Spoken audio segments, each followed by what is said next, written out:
Entonces, como les decía, ya habíamos visto lo del cambio de fase, cómo calcular el calor de un hielo, o bueno, derretir hielo o hacer hielo, es lo mismo, ¿verdad? Nada más recuerden que cambiaba el signo.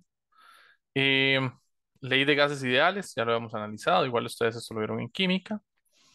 Hablamos de la primera ley, esto debería estar fresco por lo del examen, ¿verdad? Básicamente lo que usted come se divide en trabajo, en ponerme atención y calor, que va a ser sudar o perder calor o administrar el calor del cuerpo, ¿verdad? Ahí están las entradas y las salidas, ¿verdad? Y bueno, la primera ley la habíamos definido como el cambio de la energía interna de un sistema va a ser el calor menos el trabajo, ¿verdad? Entonces, habíamos definido dos tipos de tasas. La tasa definida con el trabajo se le llama potencia y la tasa definida con el calor, que es calor entre tiempo, va a estar definida como digamos, el flujo de calor o la rapidez del calor. O sea, en realidad se le llama flujo, sí, sí, usualmente se le dice flujo de calor. ¿Ok? Muy bien, entonces ahí este problema lo habíamos analizado en la última clase. Esto fue hace ya rato, ¿verdad? Por los repasos y todo, tal vez no esté tan fresco, pero esto ya lo habíamos hecho.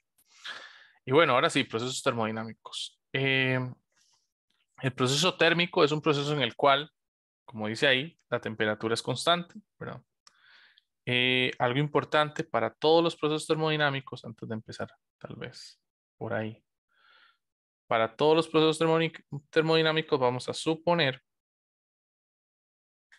que la cantidad de sustancia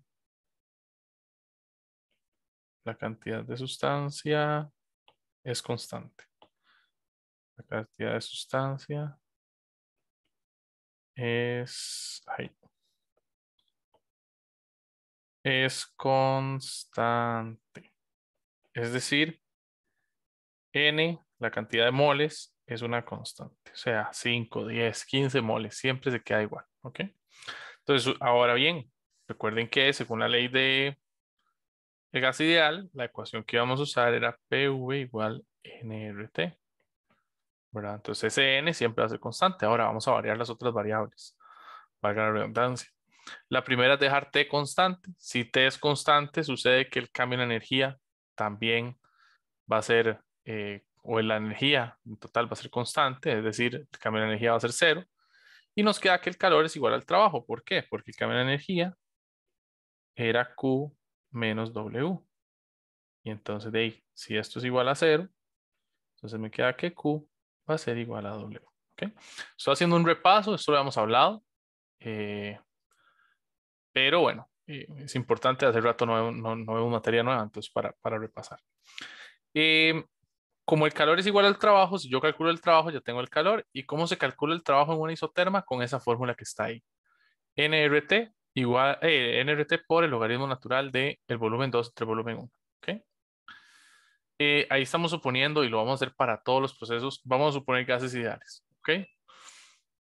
Entonces, eso es importante. Dice ahí 2 moles de gas ideal que inicialmente están a 0 grados y a una atmósfera se expanden al doble de su volumen. Entonces, tenemos que la temperatura inicial, bueno, la temperatura es 0 grados Celsius.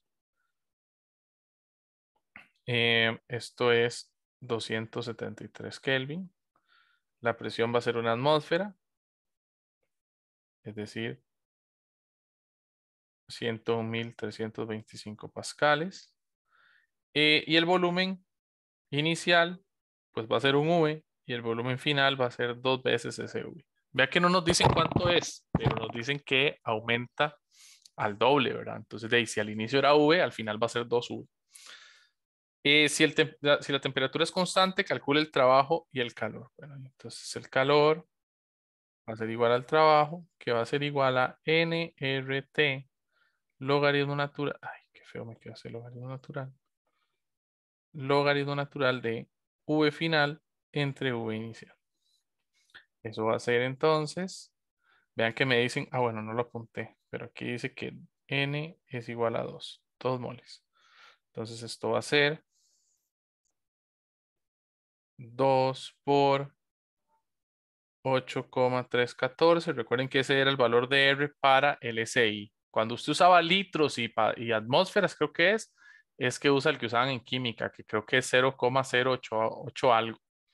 ¿verdad? O 0,8 algo, no me acuerdo cuánto es ese. Pero cuando hacen el SI Era es, 0,0821, algo así, ¿no? ok, ahí está, perfecto, Valeria, ese Profe, es. ¿qué significa después de la T? Logaritmo LN. natural, ajá, Ah, ok. LN de logaritmo natural, exacto. Por 273 por logaritmo natural de 2v entre v. Vea que esas v se van a cancelar y va a quedar entonces algo así. Vamos a ver si me cabe. 2 por 8,314 por 273 por logaritmo natural de 2. Y alguien que me dé ese valor, porfa. Ahí poco a poco se van uniendo. Ya casi somos. Ustedes son como 30 y algo. Ya somos 20, entonces ya faltan menos gente.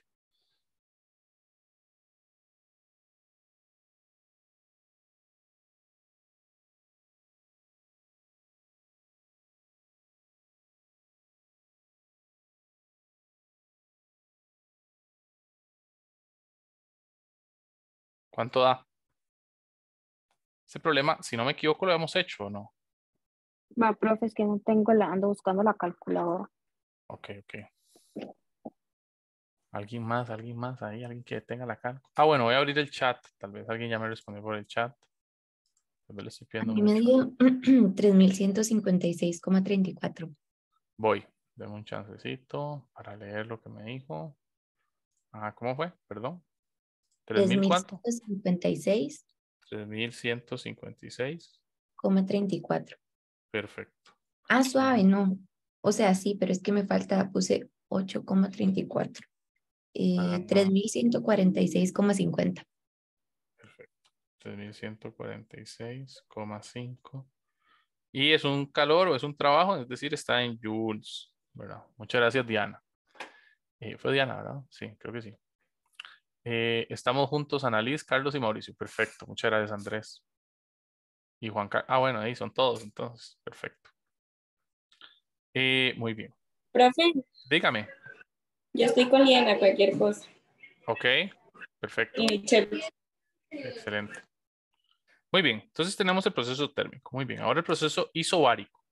El proceso isobárico es un proceso en el que la presión es ahora más bien la que sea constante, ¿verdad? Entonces, presión constante. Para este caso, pues se puede calcular, aquí no dice, pero el calor se calcula como mc delta T, ¿verdad? Y entonces si eso se cumple, entonces usted calcula el cambio en energía como calor menos trabajo, ¿verdad? Aquí no hay nada que sea cero. Entonces calcula el trabajo con P delta V, es decir, P por el volumen final menos el inicial, y calcula el calor como mc delta T. Eso siempre y cuando haya delta T, ¿verdad? Si no hay delta T, entonces de ahí no calcula, o el calor se calcula, si hay un cambio de fase, por ejemplo, se calcula con el M por L, ¿verdad? Que era M por la masa por el calor latente. Estamos Profe, juntos. Ajá, dígame. ahí entonces el calor va a ser igual que el trabajo isobárico, ¿fue? El Es calor que me es, perdí un toque. ajá, digamos, ajá. El calor, no, más bien, digamos, vea que el cambio de energía es calor menos trabajo. Entonces usted tiene que calcular para este caso las dos, el calor y el trabajo. El trabajo se da con esa fórmula, P delta V, y el calor depende. Si hay cambio de temperatura, mc delta T. Si no hay cambio de temperatura y es un cambio de estado, entonces va a ser M por L, que sería masa por el calor latente. Todo eso lo hemos visto hace ratillo. Ah, Ujú. ok, ok, gracias. Listo, perfecto. Eh, ok, entonces ahí están las dos opciones. Hagamos este ejemplo. De hecho, creo que es un problema de calor latente, sí. Dice, un gramo de agua líquida. Profe, Dígame, ¿quién me habla? Bien, ajá, dígame. yo, Fiorella. Ah, bueno, Profe, ¿le Fiorella. puedo volver un toquecito al ejercicio que usted hizo, al otro? Claro, con gusto. Aquí. A tomar- Ah, es que me está hablando Fiorella, pero el usuario me sale Liena. Ya, ya entendí. Ok, Exacto. Gracias, profe. perfecto, listo. Muy bien. Entonces, un gramo de agua líquida a 100 grados se evapora y termina como gas a 100 grados. Es decir, mantenemos la temperatura, que es lo que les decía. En este caso, si ustedes se fijan, es un proceso que va a ser isotérmico porque se mantiene a la misma temperatura. El proceso se da a presión atmosférica. El calor latente de vaporización es tanto, calcule el calor necesario para llevar a cabo el proceso, el trabajo realizado y le cambia la energía. Entonces, este proceso tiene su toquecillo. La temperatura es 100 grados, es decir, 373 Kelvin. Tenemos que el calor latente es 2,26 por 10 a la 6. 2,26 por 10 a la 6 joules sobre kilogramo. Luego nos dicen que la presión del proceso es la presión atmosférica, entonces la presión va a ser 101.325 pascales. Y me dan el volumen. Me dicen que termina como un gas. Ok, entonces nos dan el volumen final. El volumen final es 1.673 centímetros cúbicos. Nos da la masa también. La masa es 1 gramo. Ok. Todo eso nos dijeron. ¿Estamos de acuerdo hasta ahí? Toda esa es la información que nos da el problema. Muy bien. Lo primero que nos piden es el calor. El calor, como les acabo de decir, de hecho es lo que preguntó Diana. Perfecto. Así queda el ejemplo. El calor depende de si hay de la situación. Entonces, en este caso, el calor es un cambio de fase. Los calores de cambios de fase se calculan M por L. Eso quiere decir que va a ser 0,001 por L, que va a ser 2,26 por 10 a la 6. Y el calor entonces es, ¿alguien me puede decir cuánto es eso? Si no me equivoco, es 2,26 por 10 a la 3 joules. Me corrigen cualquier cosa.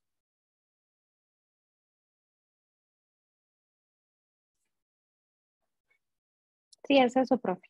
Perfecto.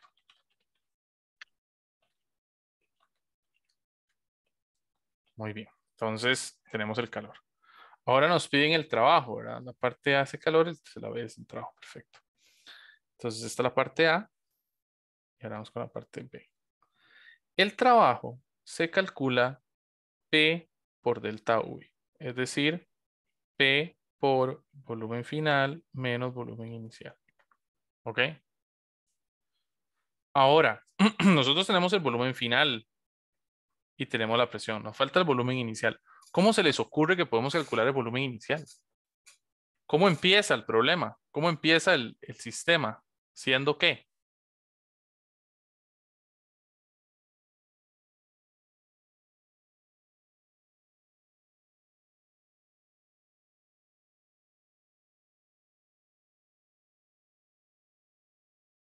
¿Cómo empieza el problema?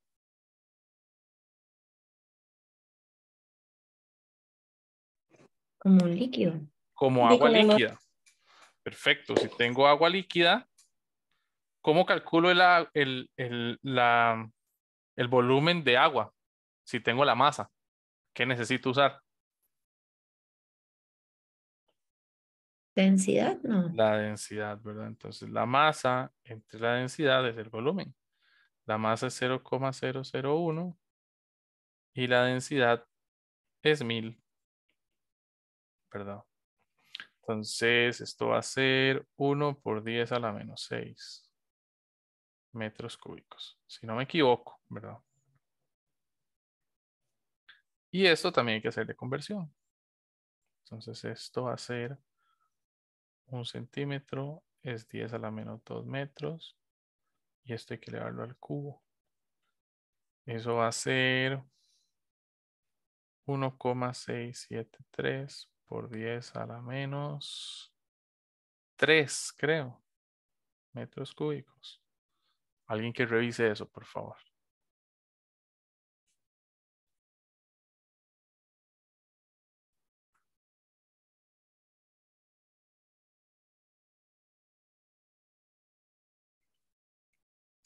Sí, no, más o menos.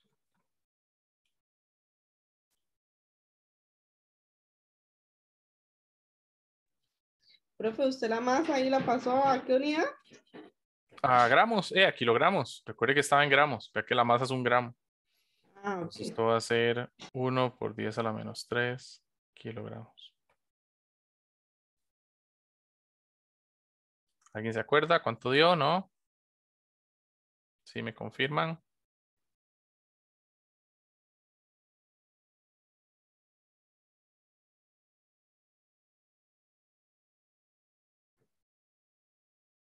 ¿Sí da eso? La conversión sí, profe. Ujú. El otro no lo he hecho. Ok, perfecto. Entonces, de ahí calculemos. Profe, ¿puede subir un poquito? Claro, hoy. Ahí. Sí.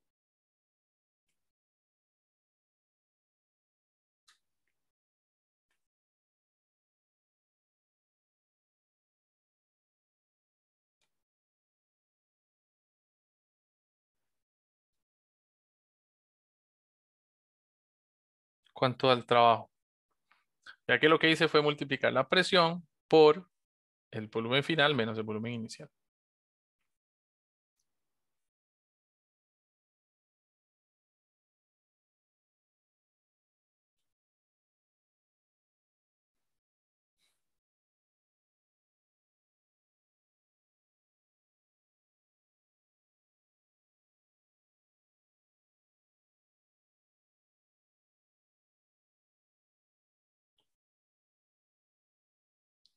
¿Cuánto da eso?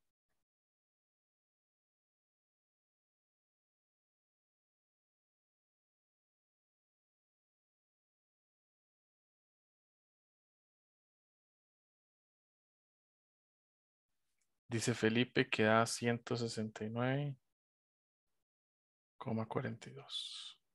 Perfecto. Jules. El 1,673. Ajá, por 10 a la menos 3, ¿verdad? También, Felipe, supongo que eso es lo que me estaba diciendo. Ujú. Ok. Muy bien. Entonces, con el trabajo, y ahora calcular el cambio de energía es muy fácil. Sí. El cambio de energía es calor menos trabajo. Es decir, 169,42 menos, y el trabajo, no, más bien, perdón, calor menos trabajo. Sería más bien 2260 menos 169,42. Y de yo no sé cuánto da eso. 2000 cuánto. 2090,58. 2090,58. Perfecto. Joules, perdón, se cambia de energía. Muy bien.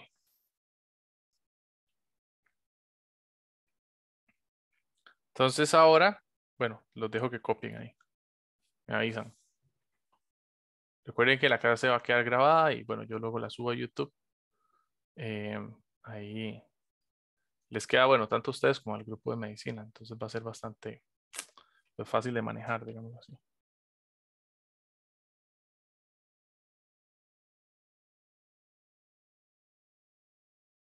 Bueno, listo, sigo. Habíamos hablado también de los procesos isocóricos. Cuando un proceso es isocórico, quiere decir que su volumen es constante. ¿Ok? Entonces, cuando el volumen es constante, pasa algo interesante. El trabajo va a ser igual a cero. ¿Por qué? Porque el trabajo depende del cambio de volumen. Y si no hay cambio de volumen, pues no hay trabajo. ¿Ok? Entonces, en este caso, ¿qué va a pasar? Que el delta E va a ser igual al calor, que va a ser igual a mc delta T. O bueno, si es mo- un, un sistema isovolumétrico que también lo que hace es un cambio de fase y por ende no hay cambio en la temperatura, pues entonces sería M por L, ¿verdad? Pero lo más usual es usar mc delta T. ¿Ok? Entonces dice, calcula el incremento de energía interna que experimentan 200 gramos de agua cuando se van a calentar de 20 a 80 grados Celsius. Suponga que el volumen es constante y que el agua tiene un calor de 4186 joules sobre kilogramo Kelvin. Entonces, lo primero que hay que hacer es calcular definir los valores. La masa es 0,2 kilogramos. La temperatura inicial es 20 grados Celsius. La temperatura final es 80 grados Celsius. Y el calor es 4186 joules sobre kilogramo Kelvin. Aquí esto lo podemos pasar. Esto sería 293, perdón. 293. Y esto 353 Kelvin, ¿verdad? Si no me equivoco.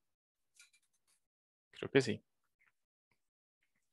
Y entonces, ya, el calor va a ser igual al cambio de la energía, que va a ser igual a mc delta T, que va a ser 0,2 por 4186 por 353 menos 293.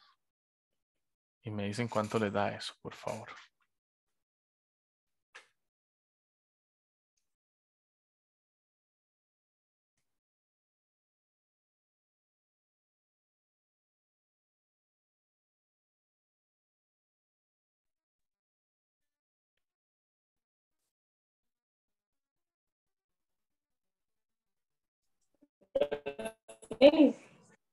¿Cómo? Perdón.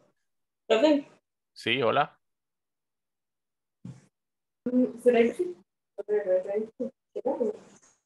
Hola, hola. Te escucho cortado. No sé si soy yo o si serán ustedes. Fiorella, ¿me escucha? ¿Me escuchan? ¿El resto? ¿Alguien? Yo sí lo escucho, creo que es ella que no. Ah, ok, ok. Es que seguro si están en la U, el internet es pésimo. Ok, ok, ok. Dígame, Fiorella. Ahí la veo que activó el micrófono. ¿No? Bueno, entonces no. ¿Cuánto Profe, les dio? ¿qué hay debajo de joules? ¿Cuánto? Kilogramos Kelvin. Ujú, kilogramos Kelvin. Diana, que nos está ayudando con los números, ¿cómo va? Ya le dieron. Voy. Ok, ok. Dice Felipe que 50,000. Ok, perfecto, Fiorella, perfecto. Está bien. Dice que es ella. Igual si tiene dudas me puede mandar ahí al ¿cómo se llama? Al chat, ¿verdad? Yo lo tengo aquí abierto por si acaso. Perfecto, está bien. Ujú. 50,232. Dice Felipe que da. Muy bien.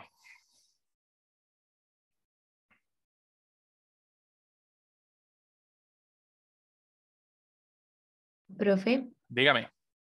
para pasar a Kelvin solo sumaba los 273, ¿era? Efectivamente, suma 273, sí. Sí. Puede ser más fina y pues sumar 273,15, pero lo mismo. Ok. Ujú. Sí, sí, Ok. no es necesario. Perfecto. Ujú. Muy bien. Finalmente, si ustedes se fijan, ya tuvimos un proceso en que el trabajo era igual a cero y tuvimos otro proceso, me voy a volver, en el que el cambio de la energía era igual a cero. Nos falta un proceso en que el calor sea cero.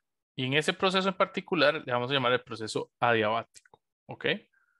Los procesos adiabáticos no transfieren calor. Es decir, el calor del sistema va a ser igual a cero. Esto quiere decir entonces que el cambio de energía les va a quedar como el menos trabajo. ¿Ok? ¿Y cómo se calcula el trabajo adiabático? Con esa formulilla que está ahí. Presión 1, volumen 1, es decir, inicial, volumen inicial, menos presión 2, es decir, final, volumen final, entre gamma menos 1. ¿Y qué es gamma? Esa letrilla gamma que está aquí se le llama el coeficiente. Parece que me quedó muy feo. Coeficiente adiabático. ¿Ok? Así se le llama. Es un numerillo. Ese número depende particularmente, bueno, ahí depende de CP y de CV, pero nosotros no vemos fisicoquímica, entonces no es tan necesario aprender eso. Pero pueden, o sea, si es necesario que sepan que no es lo mismo para un gas ideal que es monoatómico que diatómico, por ejemplo, o que triatómico o poliatómico en general. Eso cambia, depende de la cantidad de átomos que hay en la molécula de estudio, por así decirlo. ¿Ok? Entonces dice, al respirar, cierta persona pasa de tener un volumen, entonces nos dan los volúmenes, volumen inicial, lo vamos a ir apuntando aquí igual, volumen inicial 4, volumen final 4.5. Y la presión inicial es de 763 milímetros de mercurio. Tal vez esto lo voy a poner un poquito más allá. Bueno, aquí no me va a acabar el problema, mejor lo hago en una hoja nueva, no importa. Vamos a hacerlo en una hojita nueva, donde podemos hacer una tabla bien bonita que diga inicio y final. ¿Ok? Entonces al inicio, el volumen inicial era 4 litros y hacemos la conversión. 1000 litros era un metro cúbico. 1000 litros es un metro cúbico. Es decir, 4 por 10 a la menos 3 metros cúbicos. Y la presión inicial era 763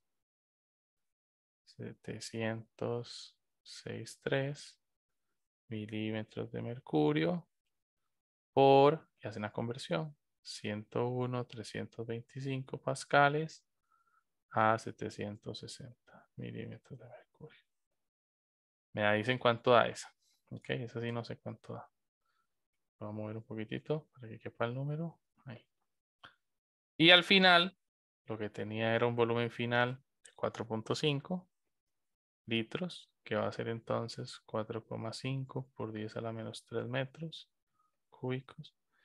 Y una presión final que va a ser 700 y pico, 57. 757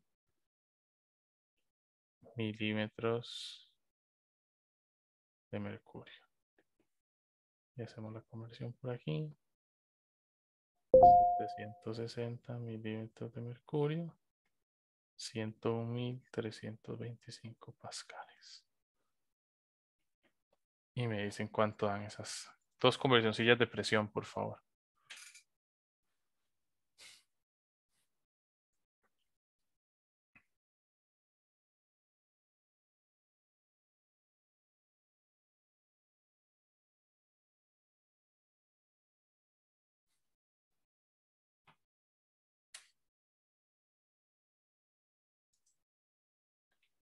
El de la presión inicial me dio 101.724,97. 101,724. Ajá, coma ¿Cómo noventa y qué? siete. O sea, sí. 97. Entonces pongamos esto así. Ujú. Perfecto, gracias, Diana.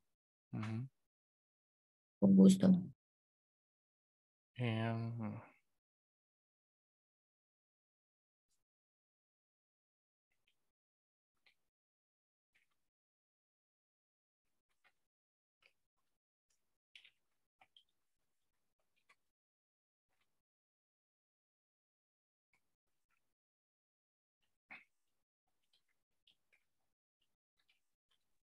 El otro, 100.925. El de 100,925. presión final. Perfecto. Pascales igual. Excelente. Y nos dice, calcule o suponga que el gamma es 1,4. Entonces nos dan el valor gamma. Es un número, no tiene unidades, ¿ok? Ese coeficiente es un numerillo. Entonces, de ahí, la fórmula dice que el trabajo... Ah, bueno, ¿y qué nos piden, por cierto? Calcule el trabajo. Ah, bueno, y sí. Entonces, el trabajo es P inicial, V inicial, menos P final, V final, sobre gamma menos 1. Entonces, esto va a ser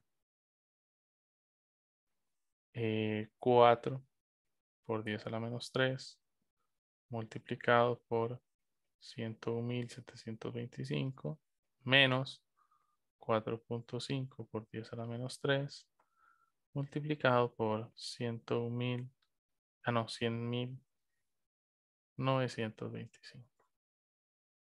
Todo eso entre 1,4 menos 1. ¿Ok?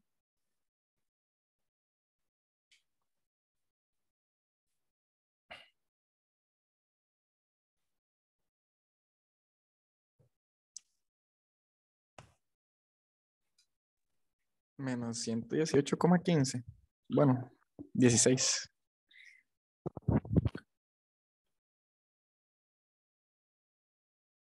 No, profe, sí, menos 118,16 era. Ah, ok.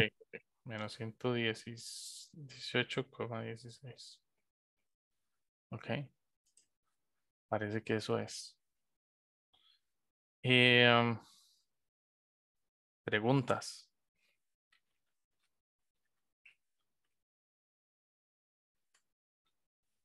Ese es el problemilla, digámoslo así, con más trama, por así decirlo. Pero es un clásico, digamos. Vamos a revisar una cosa rápida. Porque hay algo que no me gusta. Pero está bien, sí. Sí, final, inicial, 1 menos gamma. Es decir, inicial, menos final, gamma menos 1. Sí, es lo mismo. Bueno, ahí da eso. Entonces, perfecto. ¿Ok? Si usted quisiera calcular el cambio de energía, entonces de ahí recuerde que el cambio de energía va a ser menos W, es decir, 118,16 joules. ¿Verdad? Para terminar. Muy bien. Dudas, preguntas, comentarios. El montón de ejercicios que hemos hecho hoy. Esto yo ya lo he hablado con los grupos, ¿verdad? Pero no habíamos hecho los ejercicios y no habíamos adentrado tanto. Entonces, como para que quedara bastante claro y repasar, ¿verdad? Que también es importante. Muy bien, también hablamos de los ciclos, ¿verdad? Los ciclos, si ustedes recuerdan, es la combinación de una serie de procesos termodinámicos. Entonces, en este caso, los ciclos se grafican en, valga la redundancia, un sistema de coordenadas, o es decir, una gráfica, que se hace presión contra volumen, ¿verdad? Entonces, si ustedes se fijan, tenemos 4 procesos, el 1, el 2, el 3 y el 4, valga la redundancia. Entonces, en este caso, empezamos en el punto que está aquí arriba, este de acá, voy a señalarlo con una mini flecha. En ese punto, y lo que hacemos es disminuir nuestra presión. Vean que la presión es el eje Y y el eje X es la V de volumen. Entonces, en el proceso 1, lo que sucede es que el objeto es compresionado, ¿ok? O más bien, hay una descompresión. Disminuye la presión y aumenta el volumen del gas. En la segunda parte, vean que se mantiene algo constante. ¿Qué se mantiene constante? ¿Alguien me puede decir qué se mantiene constante en el proceso 2? Pues aquí le podemos llamar una descompresión. Descompresión. Posiblemente, no es fijo, pero posiblemente sea isotérmica. No estamos 100% seguros porque no nos dicen, pero podría ser isotérmica, es probable que sí. En la parte 2, ¿qué se mantiene constante? ¿Alguien me puede decir, porfa? El volumen. El volumen, ¿verdad? ¿Por qué? Porque si ustedes se fijan, la situación es la siguiente. En el eje X no hay movimiento. El objeto solo se mueve en Y, solo hace hacia abajo. Y al solo moverse en Y, pues de ahí, si no se mueve en X, se mantiene la misma V. Entonces, este es un proceso ¿de qué tipo? Isocórico. O, bueno, también se le llama isovolumétrico. Profe, ¿puede volver a repetir la explicación de por qué se mantiene el volumen? Porque vea que el objeto solo se mueve hacia abajo. Vea que la flechita va hacia abajo, nada más. No se mueve hacia la derecha o hacia la izquierda. Y el eje X, que es este de acá, es el eje del volumen. Ah, Si yo no me muevo en el eje X, pues estoy constante ahí. ¿Estamos de acuerdo? Ok. Ujú. Perfecto. Luego hacemos una compresión en la que aumentamos la presión, pero disminuimos el volumen. Ese es el paso 3. Entonces el paso 3, vamos a hacerle una pequeña flecha para acá. Esta es una compresión. Y la compresión, no sabemos si es isotérmica o diabática. Es así, no tiene. La primera tiene un poquito más de cara de isoterma. ¿Por qué, profe? ¿Cómo sabe? Bueno, porque yo sé de la materia, primero, porque yo sí he visto isotermas. Nosotros no vamos a ver tantas gráficas, entonces no se preocupen. Por eso es que no le estoy dando tanto interés a esto. Pero sí es importante nada más que sepan que las isotermas son como un poquito más, digamos, levantadas, ¿verdad? Como que tienen Si usted ve una línea muy horizontal, muy probablemente sea diabática. En cambio, si ve una línea más como levantada, como más vertical, posiblemente sea isoterma. Eso es como el criterio. Entonces, la 1 se ve más como una isoterma y la 3 se ve más como una diabática, pero no es regla, ¿ok? Eso es como general. Pero como nosotros no vamos a estudiar estas gráficas, no se preocupen. No es necesario que lo sepan. Finalmente, lo que sí tienen que saber es qué está pasando, ¿verdad? Aquí hay una compresión. ¿Por qué? Porque comprimir implica aumentar presión. Entonces, vea que estoy aumentando la presión y estoy disminuyendo el volumen. Eso es lo que pasa con un gas, ¿verdad? Cuando usted aumenta la presión, disminuye el volumen y cuando usted aumenta el volumen, disminuye la presión. Finalmente, en el periodo 4, ¿qué tipo de gráfica es esa? Esa sí la pueden describir ustedes. ¿Cuál es la 4? ¿Una qué? ¿Un proceso de qué tipo?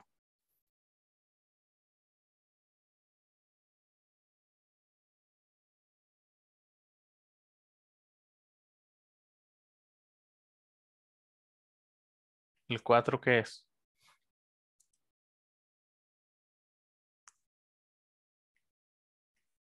¿Qué se mantiene constante en la 4? El volumen otra vez. El volumen, ¿verdad? Entonces esto es una isovolumétrica. Isovolumétrica. ¿Ok? O isocórica, como quieran ver. Muy bien. ¿Y esto de qué sirve? Bueno, ya creo que lo habíamos tocado, pero explicar el ciclo del corazón se hace por medio de un ciclo termodinámico. Entonces veamos, este sí nos importa manejarlo, el anterior pues es nada más para que sepan qué es un ciclo. Pero el del corazón sí sería bueno que lo manejen, ¿verdad? Entonces dice, un ciclo cardíaco empieza aquí abajo, ahí nos señalan el inicio, ¿verdad? Entonces empieza ahí en la A, y lo que hay es un movimiento de A a A'. ¿Ese movimiento cómo es? ¿Qué se mantiene constante ahí? Pongámoslo así, de A a A'. ¿Qué se mantiene constante? Presión. La presión. Entonces es una isobárica, una isobara, ¿verdad? Luego, en la parte A, de la A' a la B, pues esa cosa está un poquito difícil de adivinar, realmente no se nos dice mucho, pero lo que sí sabemos es que hay un aumento de presión y un aumento de volumen, suceden las dos. Entonces, pues no podemos definirlo como tal, pero bueno, podemos decir que aumenta la presión y aumenta el volumen. Eso es lo que podemos decir de ahí. ¿Estamos de acuerdo? Ahora, de B a C, ¿qué podemos decir? ¿Qué podemos decir de B a C? Y vea que de A a B, todo ese ciclo de A a B es el volumen diastólico, dice ahí. Toda la fase diastólica. ¿Ok? De B a C, ¿qué podemos decir? Que el proceso es ¿cómo? Profe, Dígame. Que baja la presión. ahí, No está bajando la presión. Dígame. Ajá. profe, ahí en la segunda que hizo, sube la presión y ¿qué dice ahí? Sube la presión también. Ah, sí, qué bruto, perdón. Gracias. Gracias por preguntar. Sube la presión y sube el volumen, era. Ujú. Ok, gracias. Listo. Ujú. Gracias, Fiorella. Sube la presión, sube el volumen. Muy bien. Eh,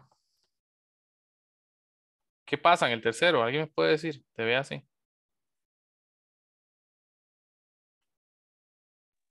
Isovolumétrica. Es una isovolumétrica. ¿Por qué? Porque el volumen se mantiene constante. Isovolumétrica. Aquí que se da un aumento de volumen también. Y aquí lo que se da es un aumento de presión. No es un bajonazo, sino un aumento en la presión. Vea que la gráfica sube. De B a C hay una subida. Entonces un aumento de presión. De C a D hay algo extraño, ¿verdad? Como que sube, baja, hace de todo, pero básicamente el resultado neto es que hay una baja de presión y una subida de volumen. ¿Ok? No, más bien al revés, perdón. Es una subida de volumen, de presión y una baja una subida de presión y una baja de volumen. ¿Ok? Ese es el volumen, dice ahí, de stroke, ¿verdad? Como del golpe. Stroke se traduce a golpe. En este caso no es un golpe, debe ser el bombeo como tal, ¿verdad?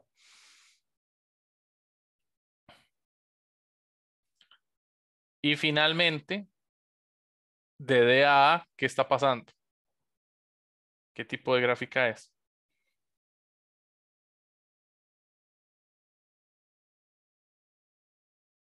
Ve aquí arriba dice se acaba el sistema, o más bien el volumen sistólico, se acaba la parte sistólica. ¿Y qué está pasando? Podemos decir que está bajando la presión. Vean que de D a C, de D a A, más bien, hay un bajonazo en la presión. ¿Y qué tipo de gráfica es?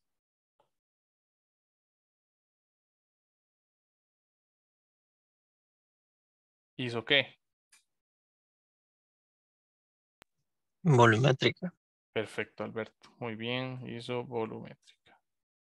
Profe, Dígame. entonces, o sea, la isovolumétrica, nada más hay que decir que el volumen no cambia, no importa si la presión está subiendo o bajando, o sea, eso no. Exacto, exactamente. Usted lo está diciendo muy bien ahí, Diana. Ujú. Ok, ok, Usted en gracias. la isovolumétrica mantiene el volumen constante y se fija qué pasa con lo otro. ¿Sube la presión o baja la presión? En la isobárica es al revés. Se mantiene la presión constante y usted me dice si sube la presión, si sube el volumen o baja el volumen. ¿Ok? Ese es el ciclo del corazoncito. ¿Ok? Muy bien. Preguntas, dudas, comentarios. ¿No? En la isobárica es al revés, que se mantiene la presión constante. Exactamente, las isobáricas son presiones constantes.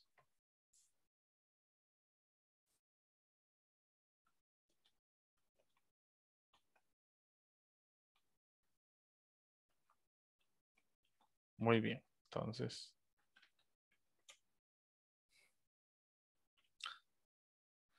Muy bien, ahora viene la parte interesante. Vamos a hacer un switch.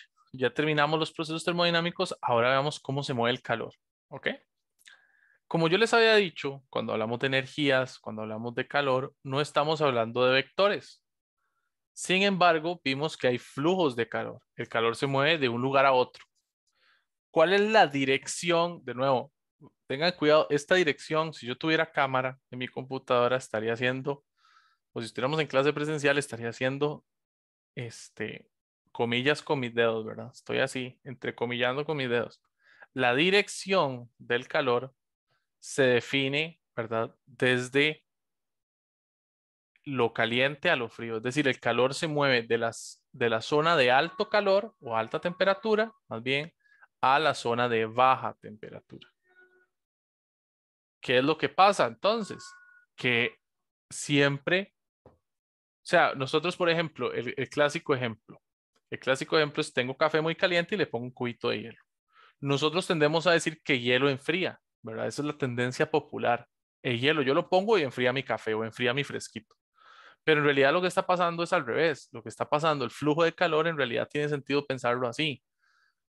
El café está tan caliente que calienta el hielo y lo derrite. Y por eso es que se enfría el café. ¿Ok?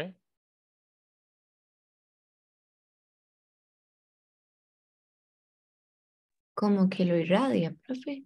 Ya vamos a ver los procesos, cuál es cuál, ya vamos a ver cuál es cuál, Ok. pero digamos, lo importante es que sepa, de nuevo, esta dirección entrecomillada, ¿verdad? Esta dirección es que siempre va de lo caliente a lo frío. Ok.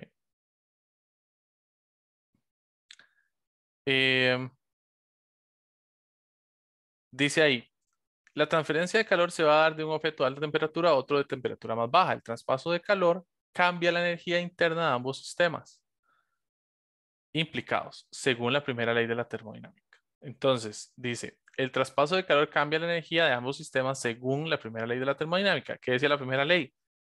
El cambio de energía es igual a calor menos trabajo. ¿Ok? La velocidad con la que cambia, le vamos a llamar el flujo, y era Q entre T, es lo que ya habíamos hablado. Todo esto ya ustedes lo saben. Las unidades del flujo son los watts. Ayer creo que fue Fiorella la que me dijo, profe, que era joules entre segundos. Yo le decía, es una letra. Esa era la letra, la W de watts, ¿verdad? Entonces, igual si lo dejó joules sobre segundo está bien, pero para que sepa que eran los watts. Creo que era usted, Fiorella. Sí, sí, recuerdo que usted me preguntó. Le dije, no le Sí, puedo sí, decir, fui. pero sí, pero sí, era watts, Pero recuerdo. sí, sí la puse watts. Ah, sí, puso watts, que salva, entonces todo bien. Sí. Ok. Entonces, el primer mecanismo como tal va a ser el mecanismo llamado conducción. La conducción se da principalmente en sólidos, ¿ok? Por principalmente vamos a decir que casi que el 100%, ¿ok? Básicamente es la transferencia de calor por excelencia de los sólidos. Los sólidos no hacen convección y la radiación es una cosa diferente, ¿ok? Entonces la conducción la vamos a estudiar para sólidos. Dice ahí, la transferencia por conducción se da por medio de la agitación molecular dentro de un material. Entonces, ¿qué tenemos? Tenemos de este lado, supongamos que, no sé, aquí algo está a una temperatura alta.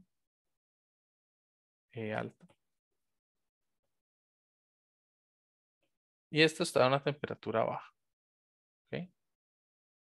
Entonces, ¿qué es lo que va a suceder cuando usted ponga en contacto esos dos objetos? Bueno, las partículas del objeto que está a temperatura alta tienen una velocidad muy grande. ¿Ok? Esas partículas se mueven para donde sea, pero todas con una velocidad muy alta. ¿Ok? Mientras que las partículas que se mueven aquí tienen una velocidad muy pequeña, ya que el tamaño de la flechilla me dice el tamaño del vector. Me da, digámoslo así, la idea de que entonces en el lado rojo se mueve muy rápido, mientras que en el lado azul se mueve un poquito más lento.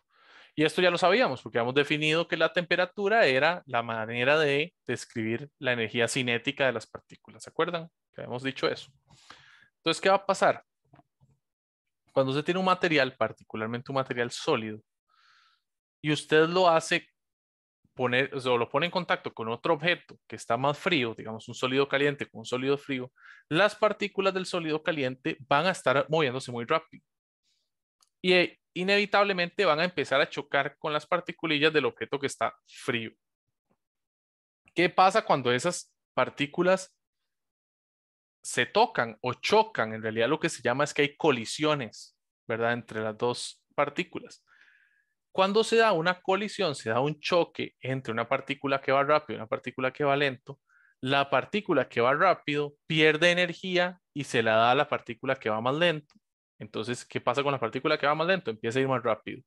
¿Y qué pasa con la partícula que va más rápido? Pues empieza a perder energía y por ende se empieza a mover más lento. Entonces, así es como poco a poco el exceso de energía que tiene el lado rojo se empieza a pasar al lado azul. Y al final llega a una temperatura media que va a estar entre la temperatura alta y la temperatura baja. ¿Ok?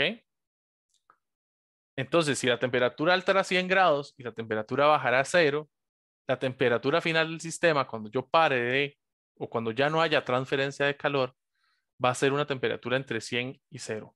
No tiene por qué ser 50. Mucha gente siempre dice que es la mitad, pero eso no es cierto. ¿Ok? Eso depende de muchísimas cosas. Lo único que usted sí sabe es que no puede ni ser 100 ni ser 0. Tiene que ser una temperatura entre ellas. Puede ser 1, puede ser 99 o puede ser 50 también, pero no tiene por qué ser. ¿Estamos claros cómo funciona la conducción? choques de partículas, básicamente. Por eso es que para los sólidos es más fácil, porque las partículas están tan juntas que de ahí un choque de una con otra va a empezar a generar choques digamos, en cadena. Un choque de una, choca a la siguiente y ahí se va. En un gas, la conducción no es tan simple porque la distancia entre partículas es mucha. Entonces, que una partícula lenta choque con una rápida es difícil porque las partículas están muy separadas. ¿Estamos claros?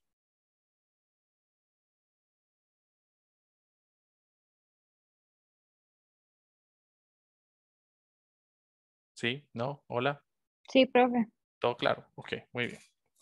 ¿Cómo se ve la transferencia de calor? Bueno, la transferencia de calor por conducción va a depender de ciertas cosillas. Entonces vamos a definir el flujo de una vez. No, no vamos a ver esto de este lado, sino lo vamos a ver aquí. El flujo de calor R, lo vamos a poner como R, va a ser K por A por delta T entre D. Donde, ¿qué significa cada cosa? K es una constante. Esa constante le vamos a llamar el coeficiente de transferencia de calor, así le llamo. O el coeficiente conductivo de transferencia de calor, porque este coeficiente tiene que ver con conducción. A es el área superficial de la, digamos, de contacto entre las superficies, digamos. Si, imagínese que esto fuera una ventana, ¿verdad? Entonces este es el lado, aquí está usted, y aquí no sé, aquí está nevando, entonces yo no sé, aquí hay una nube, y ahí está cayendo, no sé, agua o hielo, lo que sea. Entonces aquí la temperatura es, digamos que 25 grados para que esté agradable.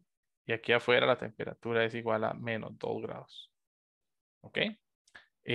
Bueno, en este caso, lastimosamente, ya las flechas, tengo que hacerlo todo al revés. Solo porque ya las flechas están. Es que no había visto que habían flechas ya. Recuérdese que el flujo es de lo caliente a lo frío, entonces está al revés. Este lado va a ser el del Profe, cuarto. ¿qué era acá? K es el coeficiente de transferencia conductivo de calor. Entonces, ahora sí ya, ahí afuera, entonces el calor se va a estar moviendo desde adentro, ¿verdad? Es decir, adentro siendo mi casa o lo que sea, hacia afuera, que es de, no sé, el parque o whatever ahí, no sé, la parte de afuera de la casa. Ahora, ¿qué está pasando, verdad? El grosor de la pared va a evitar, si yo quiero que mi cabañita o mi casita se mantenga caliente, yo ocupo que mis paredes sean gruesas, ¿verdad? Porque ¿y cómo hago? Entonces, al aumentar la distancia D, que es el grosor de la pared, disminuyo el flujo de calor, es decir, pierdo menos calor por tiempo. Si yo más bien vivo en la playa y usualmente la temperatura es muy alta, ¿verdad? Y yo más bien quiero que haya flujo de calor para que no se encierre el calor en mi casa, sino que esté saliendo, entonces yo hago paredes un poquitito más delgadas. Todo depende. Usted puede, digamos que usted vive en un lugar donde siempre está a 40 grados. También le sirve tener una casa muy, muy gruesa, porque así nunca se mete el calor adentro. ¿Me entiende? Todo depende del diseño. Todo depende exclusivamente de lo que se esté haciendo. ¿Ok? En este caso, de nuevo, la D es el grosor de la pared. El A es el área superficial, digamos, el tamaño de la pared como tal. Y el delta T es el cambio en las temperaturas. ¿Y cuáles son las temperaturas? De ahí, la temperatura de adentro y la temperatura de afuera. ¿Ok? Y la K, pues es una constante, ¿verdad?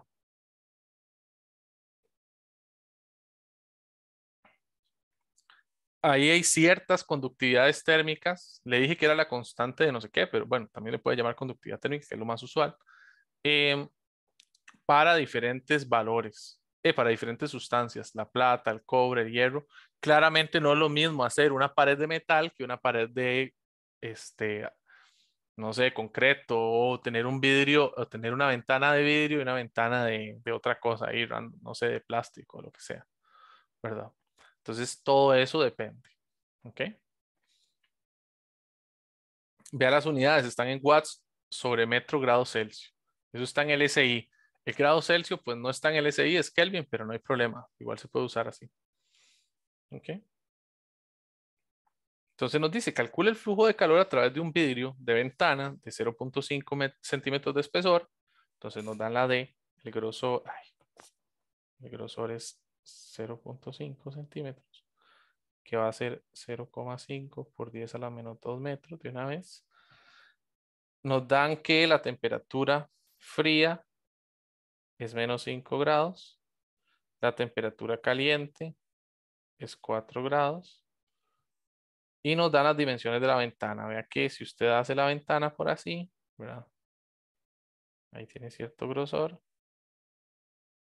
Entonces nos están diciendo que la ventana tiene 0,7 por 1,5.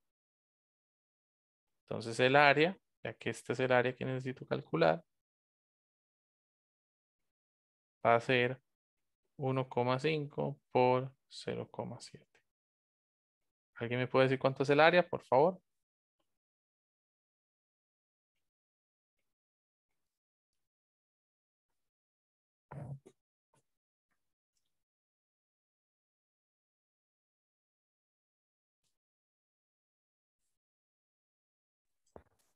$1,05.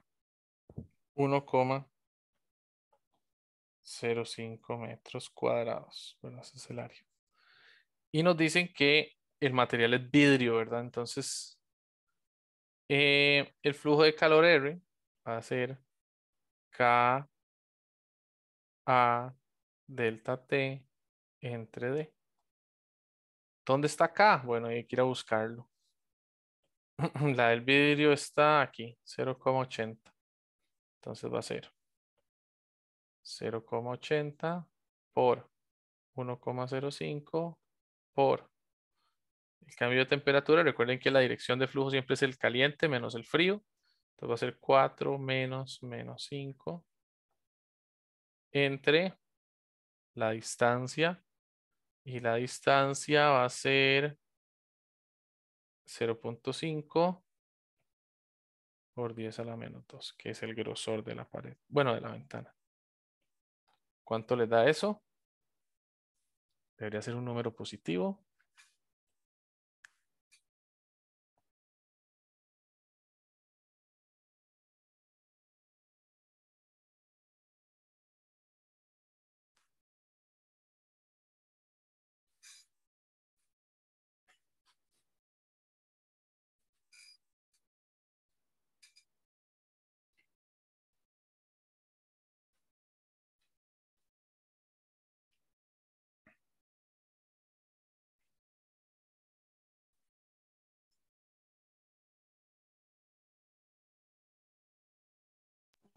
Jefe, puede hacer un poco más pequeña la pantalla, un momento.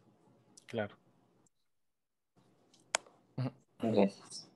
Con gusto.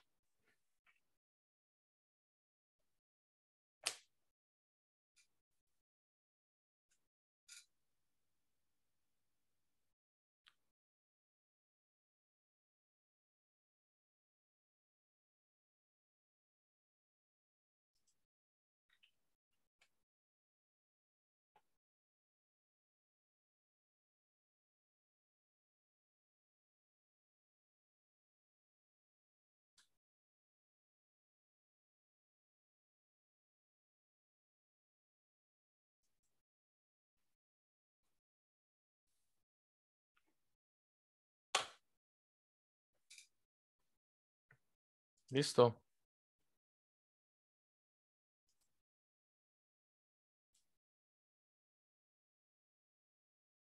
¿Cuánto dio? ¿Alguien sabe? No, ¿alguien lo sacó?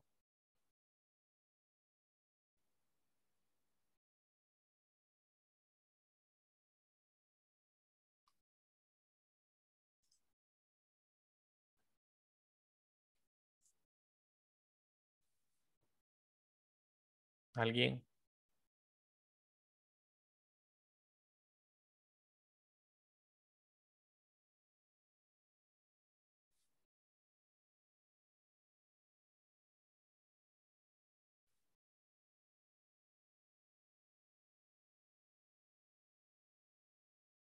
$1,512. Muchas gracias. 1512 watts. Ahora nos dice cuánto calor se transfiere en 2 horas. Entonces, de ahí, recuerde que R era Q entre T. Quiere decir que el calor va a ser R por T. Eso va a ser 1512 por 7200. Recuerde que el tiempo tiene que estar en segundos. Entonces esas 2 horas, si usted la multiplica por 3600, si todo sale bien, le daría 7200.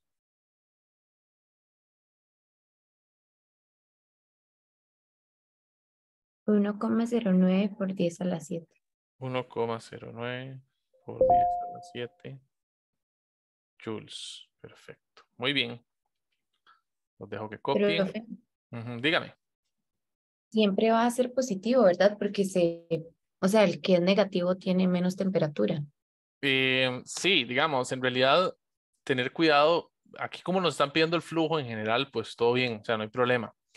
Pero a veces le dicen, ¿cuánto calor pierde la habitación? Cuando le están hablando de pérdidas, entonces ahí sí póngale el menos. O haga la resta frío menos caliente para que le dé negativa. ¿Me entiende?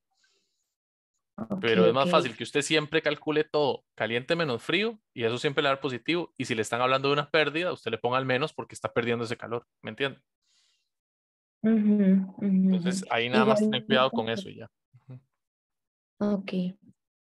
Porque no Igual me son, pueden ajá, decir como temperaturas positivas, o sea, como que me digan de 34 grados a 30 grados, algo así. O efectivamente. tiene que ser como, No, no, así va a ser. De hecho, porque esto lo vamos a aplicar para el cuerpo humano. Y vamos a ver que el flujo de calor va a ser desde el interior del cuerpo hacia el exterior. Entonces va a ser más o menos desde los 37 a los 25 grados por ahí. Ujú, ok. ujú, Ujú. ujú. Sí, muy bien. Eh, este es igual, no lo voy a hacer porque es el mismo. Y para terminar por hoy, vamos a ver convección. Voy a dejar radiación para la próxima clase. Sí, solo veamos convección. Y la radiación la dejamos para la otra clase y empezamos el otro tema. Muy bien, entonces, la transferencia de calor por convección es una transferencia usual en los fluidos, ¿ok? Entonces, en este caso, los líquidos y los gases son las que usualmente usan esta transferencia de calor. En este caso, dice ahí, la convección se da por medio de un fluido debido al movimiento real de sus moléculas, ¿ok? Recuerde que en la conducción las moleculillas no se están moviendo, sino que están chocando unas con otras, nada más. Pero ellas se mantienen en el mismo lugar o en un lugar relativamente parecido, ¿ok? En cambio aquí sí se están moviendo a lo largo de una distancia o se están haciendo un desplazamiento de un lugar a otro, ¿ok? Ahora, ¿cómo es el desplazamiento? Bueno, de la misma manera, de una región de alta densidad de temperatura a una de menor densidad de temperatura o una temperatura baja. El ciclo clásico que vamos a estudiar por ahora va a ser el ciclo de las brisas marinas, ¿ok? Las brisas marinas son un fenómeno que sucede en las playas, ¿verdad? Generalmente, debido a que, digamos, el sol, cuando está de día, calienta, ¿verdad? Tanto la playa como el agua del mar, ¿verdad? Entonces, como calentar agua es más difícil que calentar tierra, en este caso arena, entonces al mediodía está más caliente la arena del mar, pero la arena de la playa que el mar, ¿ok? Entonces por eso es que de ahí, no sé, al mediodía, si usted sale corriendo por media playa, se quema los piecitos, porque la playa está muy caliente, valga la redundancia, ¿ok? Entonces, ¿qué pasa? Que el aire, ¿verdad? La atmósfera o el aire cercano a la arena está muy caliente, mientras que el aire que está alrededor de el agua está más frío. ¿Y qué va a pasar? Recuerden que, y esto es importante, bueno, esto no sé si lo saben, si no, bueno, esto lo hemos hablado cuando hablamos de densidad y eso, pero recuerden que la densidad del aire depende de la temperatura. Entonces, entre más caliente está el aire, más elevado o más hacia arriba se va. Entonces, ¿qué va a pasar? Que el aire caliente va a subir y el aire frío en el agua va a bajar. Y una vez que está arriba, va a empezar a trasladarse hacia la zona fría. ¿Por qué? Porque recuerden que el calor se mueve de la zona caliente a la zona fría. Pero entonces, ¿qué va a pasar con este aire frío que está aquí? El aire caliente lo empuja hacia abajo y lo empieza a mover hacia el centro o hacia adentro de la playa, ¿verdad?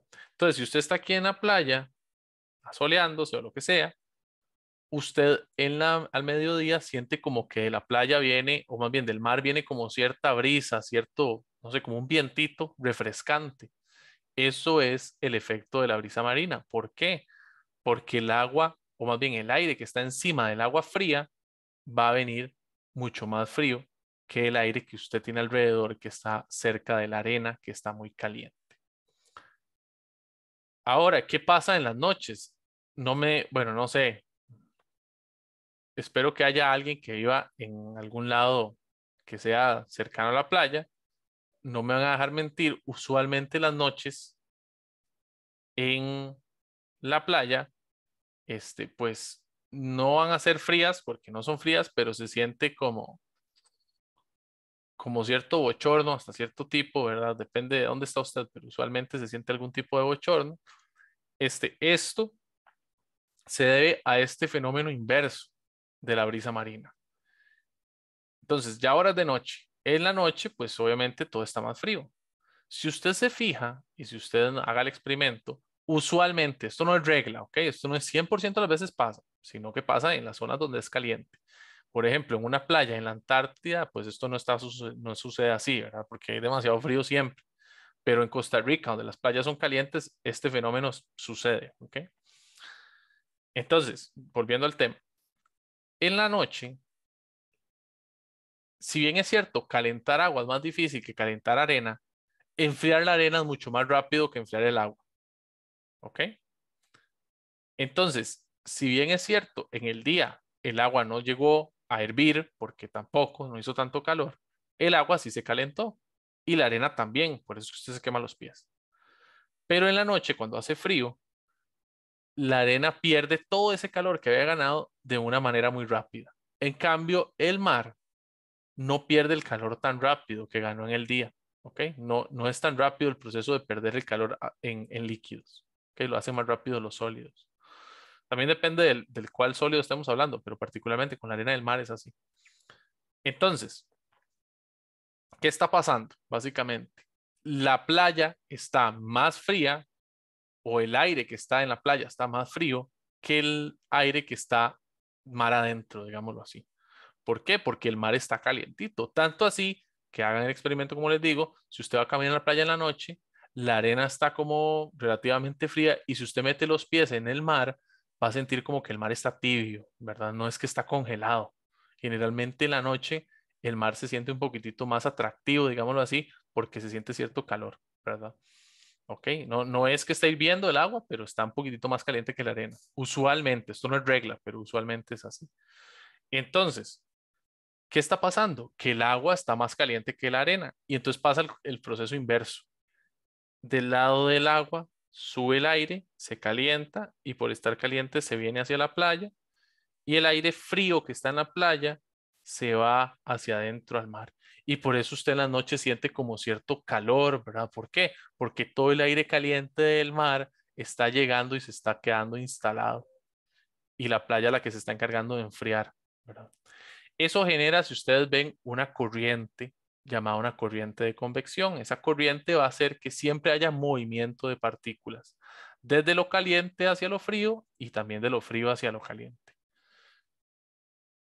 Preguntas, dudas. Esto se aplica para muchas cosas. La brisa marina, particularmente, es una consecuencia de la convección, pero ya vamos a ver otra aplicación. Cuando usted calienta frijoles o hace unos huevos duros, ¿verdad? Usted pone agüita a calentar en una olla. Naturalmente, y si todo está bien, el centro de la olla, que es donde está la mayoría de fuego, va a calentarse más. Esto está a una temperatura más caliente, alta, que los extremos de la olla, que van a estar a una temperatura un poquitito más baja. ¿Ok? Y naturalmente la parte de abajo de la olla está mucho más caliente que la parte de arriba de la olla. ¿Ok? Entonces hay dos direcciones. Está la de los extremos versus el centro y también la de arriba y abajo, ¿verdad? Entonces, ¿qué va a pasar? Que el agua que está muy caliente, muy caliente en el centro, en el puro plato, así, en el puro, digamos, en el puro fuego, va a empezar a subir. ¿Por qué? Porque si el agua se calienta, se vuelve menos densa y empieza a subir. Pero ¿qué va a pasar con el agua que está arriba fría? Va a empezar a bajar porque es más densa. Entonces, primero se va a caer por gravedad, pero además porque el agua caliente está subiendo. Entonces, ella tiene que moverse para darle espacio, ¿verdad? Y eso va a empezar a generar unas corrientes de convección, que son esos dos circulitos que usted ve ahí, que van a hacer un ciclo de movimiento del agua. Y entonces eso transfiere calor. Usted al poner el huevo lo que hace es que le pasa agua caliente constantemente y eso endurece al huevo y bueno, le queda un huevito duro. ¿Estamos de acuerdo? Es el mismo fenómeno aplicado a dos cosas diferentes. Uno es calentar frijoles o huevos y la otra la playa. ¿Ok? Perfecto. Ahora, la pregunta aquí es, se los voy a dejar de tarea. Ahí está medio la respuesta, pero la tarea moral que usted va a hacer para la próxima semana es, me van a responder dónde y por qué se pone el aire acondicionado en la posición que se pone. ¿Dónde se ponen los aires acondicionados? En la posición que se pone. Si usted ya sabe, no se preocupe, me responde el próximo miércoles. Para los de micro, para los de medicina me responden el lunes. ¿Ok? Pero la pregunta básicamente es, ¿dónde están los aires acondicionados? ¿Dónde se ponen? Digamos, en un cuarto cualquiera. Usted va a poner aire acondicionado en su cuarto. ¿Dónde lo pone? Y la respuesta, y la segunda pregunta es, ¿por qué lo puso ahí? O sea, donde usted lo puso, ¿por qué lo puso ahí? ¿Ok? ¿Estamos claros? Sí. Ok. ¿Dudas generales? Estamos en la diapositiva, ya les digo cuál es esta. La 50, me quedan 10 diapositivas y entonces para ambos grupos les puedo decir que el lunes y el miércoles, que es la primera clase de cada uno, terminamos esta presentación y de una vez empezamos con sonido, que es la siguiente, ondas y sonido. ¿Ok? La próxima clase va a ser Profe, una clase de pesadilla. Dígame. ahí dice temperatura alta en medio de los dos círculos y a cada lado, ¿qué dice?